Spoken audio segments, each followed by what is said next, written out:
మన కొరకు బాధపడి ఉన్నారు. మీరు తన అడుగుజాడలయందు నడుచుకొనున్నట్లు మనకు మాదిరి ఉంచి వెళ్ళి ఉన్నాడు. ఆయన పాపము చేయలేదు. ఆయన పరిశుద్ధుడు. ఆయన నోటను ఏ కపటమైన మాట, అబద్ధమైన మాట, దూషణ అయిన మాట రాలేదు. ఆయన దూషింపబడి కూడా ఎవరిని బదులు దూషింపలేదు. ఆయన శ్రమ పెట్టబడియు ఎవరిని బెదిరించలేదు.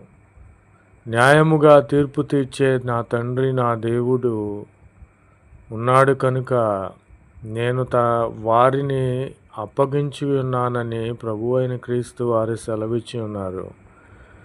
మనము పాపముల విషయమై చనిపోయి